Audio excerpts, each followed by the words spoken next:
በመጀመሪያም ርዕሶቹን እንሆ። የኢትዮጵያ መንግሥት በጦርነት የወደሙ አካባቢዎችን መልሶ ለመገንባት 122 ቢሊዮን ብር ተጨማሪ በጀት እንደሚያስፈልገው አስታወቀ። የኢትዮጵያ የገንዘብ ሚኒስቴር እንደሚለው ተጨማሪው ገንዘብ ለጸጥታ፣ ለሰብአዊ እርዳታና ለሌሎች ተያያዥ ወጪዎች የሚውል ነው። የገንዘቡ ምንጭ ግን አልተነገረም። የሱዳንን ወታደራዊ ገዢዎች የሚቃወመው ሕዝብ በከተማይቱ የሚያደርገው የአደባባይ ሰልፍና ውግዘት ዛሬም እንደቀጠለ ነው። ጸጥታ አስከባሪዎች በተለይ ርዕሰ ከተማ ካርቱምን ለሰልፈኛ ለመግታት የተለያዩ እገዳዎችን ቢያደርጉም ሰልፉን ማስቆም ግን አልቻሉም። ጸጥታ አስከባሪዎች ሰልፈኛውን በአስለቃሽ ጢስ ለመበተን ሞክረውም ነበረ። ዩናይትድ ስቴትስና ሩሲያ የዓለምን ሰላምና ጸጥታ ለማስከበር ተባብረው እንዲሰሩ የሩሲያው ፕሬዚደንት ቭላዲሚር ፑቲን ጠየቁ። ፕሬዚደንት ጆ ባይደን እና ፑቲን ዛሬ ማታ በስልክ ለመነጋገር ቀጠሮ አላቸው። ዜናው በዝርዝር። የኢትዮጵያ መንግሥት በጦርነት የወደሙ አካባቢዎችን መልሶ ለመገንባት 122 ቢሊዮን ብር ተጨማሪ በጀት እንደሚያስፈልገው የሀገሪቱ ገንዘብ ሚኒስቴር አስታወቀ። ሮይተርስ ዜና አገልግሎት የገንዘብ ሚኒስቴርን መግለጫ ጠቅሶ እንደዘገበው ከ2.5 ቢሊዮን ዶላር የሚበልጠው ገንዘብ የሀገሪቱን ጸጥታ ለማስከበር ለሰብአዊ እርዳታና ሚኒስቴሩ ለመንግሥት የሚያስፈልጉ ላላቸው ሌሎች ወጪዎች የሚውል ነው። የሀገሪቱ የሕዝብ ተወካዮች ምክር ቤት የተጨማሪ በጀቱን ጥያቄ ያጸድቀዋል ተብሎ ይጠበቃል። ይሁንና ከፍተኛ ዕዳ ካለባቸው ድሃ ሀገራት አንዷ የሆነችው ኢትዮጵያ ተጨማሪውን ገንዘብ የምታገኝበትን ምንጭ የሀገሪቱ ገንዘብ ሚኒስቴር መግለጫ አልጠቀሰም።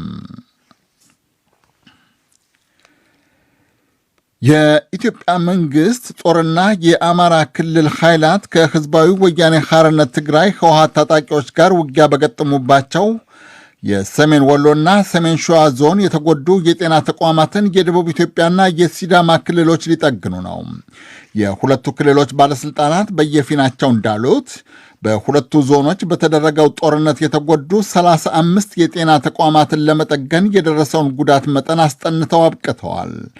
የደቡብ ኢትዮጵያ ክልላዊ መንግሥት የጤና ቢሮ ምክትል ኃላፊ ናፍቆት ብርሃኑ እንዳሉት ክልላቸው በሰሜን ወሎ ዞን ጉዳት የደረሰባቸውን 25 የጤና ተቋማት በሁለት ወራት ውስጥ አስጠግኖ መደበኛ ሥራ ለማስጀመር አቅዷል።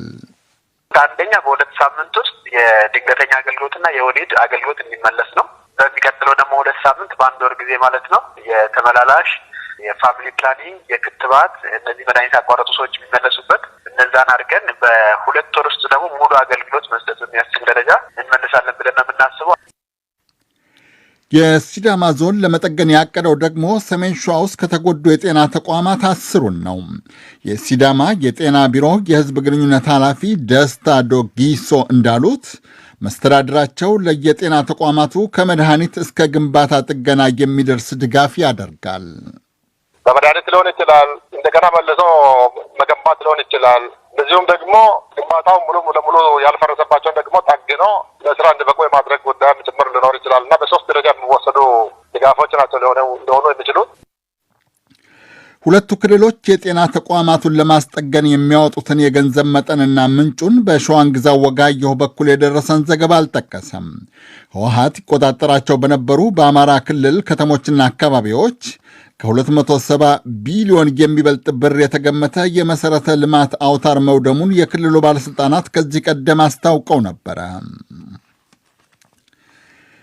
የሱዳንን ወታደራዊ ገዢዎች የሚቃወመው የሀገሪቱ ሕዝብ የሚያደርገውን የአደባባይ ሰልፍና ውግዘት ዛሬም እንደቀጠለ ነው። በተለይ ርዕሰ ከተማ ካርቱም ውስጥ የሚደረገውን የተቃውሞ ሰልፍ ለማገድ የሀገሪቱ መንግሥት ርዕሰ ከተማይቱን ከመንታ ከተማይቱ እንዱርማን ጋር የሚያገናኘውን ድልድይ ጨምሮ አውራ ጎዳናዎችን ዘግቷል። የስልክና የሞባይል ዳታ ወይም የኢንተርኔት አገልግሎትን አቋርጧል። በብዙ ሺህ የሚቆጠሩ ጸጥታ አስከባሪዎችን በየከተማው አስፍሯል። ይሁንና ሰልፈኛው ገደብና እገዳውን ጥሶ ከካርቱሙ ቤተ መንግሥት ጥቂት ሜትሮች ርቀት ድረስ ተሰልፎ ባለፈው ጥቅምት የተደረገውን መፈንቅለ መንግሥት ሲያወግዝ አርፍዷል። ማዳኒ፣ ከሰላና ፖርት ሱዳን ከተሞች ውስጥም ሰልፍ መደረጉን የየአካባቢው ነዋሪዎች አስታውቀዋል። ፖሊስ ሰልፈኛውን ለመበተን አስለቃሽ ጢስ ሲረጭም ነበረ። የሱዳን ወታደራዊ ገዢ ጀኔራል አብዱልፈታህ አልቡርሃን ያደረጉትን መፈንቅለ መንግሥት በሚቃወመው ሕዝብ ላይ ጸጥታ አስከባሪዎች እስከዛሬ በወሰዱት የኃይል እርምጃ 48 ሰዎች ሞተዋል። ይህ ዶቼ ቬለ ነው። የሶማሊያ አክራሪ ደፈጣ ተዋጊ ቡድን አሸባብ ታጣቂዎች ባላድ ከተማ የሰፈረውን የመንግሥት ጦር አጥቅተው ከተማይቱን ለአጭር ጊዜ ተቆጣጠሩ። ነዋሪዎችና የአካባቢው መንግሥት ባለሥልጣናት እንዳሉት ታጣቂዎቹ ዛሬ ሲነጋጋ ከተማይቱ መግቢያ ላይ የሚገኝ ድልድይ አጠገብ በሰፈሩ ወታደሮች ላይ በከፈቱት ጥቃት በትንሽ ግምት 7 ሰው ገድለዋል። ከርዕሰ ከተማ ሞቃዲሾ በስተሰሜን 30 ኪሎ ሜትር ርቀት ላይ የምትገኘው ባላድ የሶማሊያን ማዕከላዊ ሸበሌና የታችኛውን ሸበሌ ግዛቶች የምታገናኝ ስልታዊ የእርሻ ከተማ ናት። የከተማይቱ ፖሊስ አዛዥ ፋራህ አሊ እንዳሉት ታጣቂዎቹ ዛሬ ሲነጋጋ መላ ከተማይቱን ተቆጣጥረው ከሰዓታት በኋላ ጥለው ወጥተዋል። የሶማሊያን መንግሥት ከሥልጣን ለማስወገድ የሚዋጋው አሸባብ ስልታዊቱን ከተማ ያጠቃው የሶማሊያ ከፍተኛ ባለሥልጣናት የገጠሙት ውዝግብ በተካረረበት ወቅት መሆኑ ነው። የሶማሊያው ፕሬዚደንት መሐመድ አብዱላሂ መሐመድ ወይም በቅጽሉ ፎርማጆ የሀገሪቱን ጠቅላይ ሚኒስትር ባለፈው ሰኞ በመሻራቸው ሰበብ የተካረረው ውዝግብ ዛሬም እልባት አላገኘም። ፕሬዚደንቱ ጠቅላይ ሚኒስትሩንና አንድ ከፍተኛ ወታደራዊ ባለሥልጣንን ከሥልጣን ያስወገዱት በሙስና ተዘፍቀዋል እና ወንጀል ለማጣራት የሚደረግ ምርመራን አደናቅፈዋል በሚል ሰበብ ነበረ። ጠቅላይ ሚኒስትር መሐመድ ሐሰን ሮብሌ ግን የፕሬዚደንቱን ውሳኔ መፈንቅለ መንግሥት በማለት አውግዘው ሥልጣናቸውን እንደማይለቁ አስታውቀዋል። tallaabooyinkii uu qaaday madaxweynihii hore የቀድሞ ፕሬዝዳንት መሐመድ አብዱላሂ ፎርማጆ ውሳኔ መንግስትን ከስልጣን ለማስወገድ የሀገሪቱን ህገ መንግስትና ህግጋት ለማፍረስ ሆን ተብሎ የተወሰደ እርምጃ ነው። dastuurka iyo sharciyada dalka u taala በሁለቱ ባለስልጣናት መካከል የተካረረውን ጠብ ለማርገብ የተባበሩት መንግስታት ድርጅት፣ የአውሮፓ ህብረት፣ ዩናይትድ ስቴትስ፣ ብሪታንያና ሌሎች የሶማሊያ ረዳት ሀገራት በተናጥልም በጋራም እየጣሩ ነው። በሶማሊያ የተባበሩት መንግስታት ድርጅት ተልዕኮ ቃል አቀባይ አሪ ጋይታኒስ ትናንት እንዳስታወቁት የሶማሊያ ወዳጆች የሚባሉት ድርጅቶችና መንግስታት ተወካዮች ሁለቱም ባለሥልጣናት በየፊናቸው አነጋግረዋል። የዩናይትድ ስቴትስ የአፍሪካ ጉዳይ ረዳት ውጭ ጉዳይ ሚኒስትር ሞሊፊም ሁለቱን ባለሥልጣናት በተናጠል ማነጋገራቸውን ዛሬ አስታውቀዋል።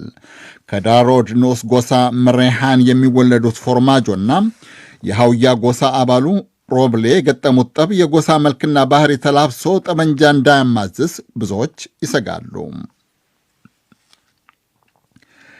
ሩሲያና ዩናይትድ ስቴትስ ገንቢ ትብብር ማድረግ እንደሚገባቸው የሩሲያው ፕሬዚደንት ቭላዲሚር ፑቲን መከሩ። የሩሲያ ጦር ወደ ዩክሬን ድንበር ከተጠጋ ካለፈው ጥቅምት ወዲህ የሞስኮና ዋሽንግተን የምትመራቸው የምዕራባውያን መንግስታት ውዝግብና ሽኩቻ እየከረረ ነው። ውዝግቡን ለማስወገድ የሩሲያና የዩናይትድ ስቴትስ ፕሬዚደንቶች ዛሬ ማታ በስልክ ለመወያየት ቀጠሮ አላቸው። ሁለቱ መሪዎች በስልክ ወይም በቪዲዮ ሲነጋገሩ በአንድ ወር ጊዜ ውስጥ የዛሬው ሁለተኛቸው ነው የሚሆነው። ፕሬዚደንት ፑቲን ዛሬ ጠዋት ለዩናይትድ ስቴትስ አቻቸው ያስተላለፉት የገናና የአዲስ ዓመት የእንኳን አደረሰ መልእክትም ባለፉት ሳምንታት ከተናገሩትና ካስጠነቀቁት ለዘብ ያለ ነው። የጀርመን መንግሥት ነገ 3 የኤሌክትሪክ ኃይል ማመንጫ የኒኩሌር ተቋማትን ሊዘጋ ነው። እንደ ጎርጎሪያኑ አቆጣጠር በ2011 ፉኩሺማ ጃፓንን የመታው ሱናሚ የከተማይቱን የኒኩሌር ተቋማት በማፈንዳቱ በርካታ ሕዝብ ካለቀ ወዲህ ጀርመን የኒኩሌር ተቋማቷን ቀስ በቀስ እየዘጋች ነው። እስካሁን አገልግሎት ከሚሰጡት 6 ተቋማት 3ቱ ነገ ሙሉ በሙሉ ይዘጋሉ ነው የተባለው። ነገ የሚዘጉት ብሮክዶርፍ፣ ግሮህንድና ጉድሬሚንግ የሚገኙት 3ቱ ተቋማት ኢዮንና ርብ በሚል ምህጻረ ቃል የሚጠሩት የኃይል ማመንጫ ኩባንያዎች የሚያስተዳድሯቸው ናቸው። የተቀሩት 3ቱ የኒኩሌር ተቋማት እስከ መጪው የጎርጎሪያኑ 2022 ዓመት ማብቂያ ድረስ ይዘጋሉ ነው የተባለው። ጀርመን እስከ 2030 ድረስ ከኤሌክትሪክ ፍጆታዋ 80 በመቶውን ከነፋስና ከፀሐይ ለማምረት አቅዳለች። የኢትዮጵያ መንግሥት በጦርነት የወደሙ አካባቢዎችን መልሶ ለመገንባት 122 ቢሊዮን ብር ተጨማሪ በጀት እንደሚያስፈልገው አስታወቀ። የኢትዮጵያ የገንዘብ ሚኒስቴር እንደሚለው ተጨማሪው ገንዘብ ለጸጥታ፣ ለሰብአዊ እርዳታና ለሌሎች ተያያዥ ወጪዎች የሚውል ነው። የገንዘቡ ምንጭ ግን አልተነገረም። የሱዳንን ወታደራዊ ገዢዎች የሚቃወመው ሕዝብ በከተማይቱ የሚያደርገው የአደባባይ ሰልፍና ውግዘት ዛሬም እንደቀጠለ ነው። ጸጥታ አስከባሪዎች በተለይ የርዕሰ ከተማ ካርቱምን ሰልፈኛ ለማገድ የተለያዩ እገዳዎችን ቢያደርጉም ሰልፉን ማስቆም ግን አልቻሉም። ዩናይትድ ስቴትስና ሩሲያ የዓለምን ሰላምና ጸጥታ ለማስከበር ተባብረው እንዲሰሩ የሩሲያው ፕሬዚደንት ቭላዲሚር ፑቲን ጠየቁ። ፕሬዚደንት ጆ ባይደንና ፑቲን ዛሬ ማታ በስልክ ለመነጋገር ቀጠሮ አላቸው። የዜናው መልእክት የእስካሁኑ ነበር።